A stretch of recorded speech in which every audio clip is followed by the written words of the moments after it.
I don't care what anybody says. This is probably the best stretch for throwing athletes. Let's talk about why. So we're doing the sleeper stretch here. And the sleeper stretch is often demonized online, interestingly enough, because it's the best stretch to regain internal rotation. One of the things we're looking at right now at the Overhead Athletic Institute as we conduct a research study is shoulder internal rotation side to side. And we know that athletes lose internal rotation. And there's a lot of research that's done by well-intentioned individuals who may not be accounting for all of the variables that may result in internal rotation deficits. When we see athletes lose more than 10, at most 15 degrees of internal rotation, that's something we want to recover.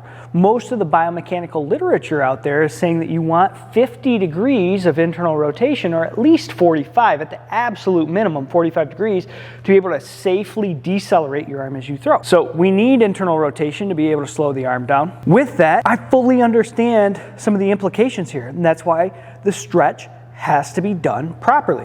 So what we've got is our shoulders pushing down in the floor. It's pushing down towards your feet. 2-finger force on the styloid of the radius there.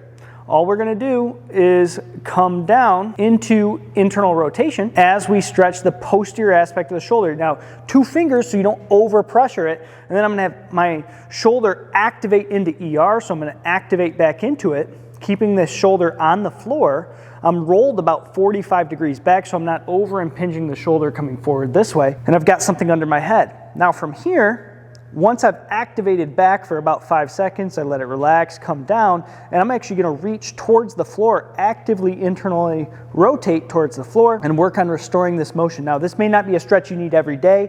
We recommend 3 days a week for most athletes that are throwing a lot and lose internal rotation over the course of the season. Maybe a good one after you throw to regain some of the loss that we've seen in some of the scientific literature that occurs as a result of throwing a lot of pitches. You have to make sure you maintain full internal rotation, range of motion, as a throwing athlete. Now there's some athletes who just have a ton of range and they can just get their hand to the floor, and if you're one of those athletes, you probably don't need this stretch. But for 75% of you guys watching this video, I'm going to say it's probably a pretty good stretch as long as you do it the right way.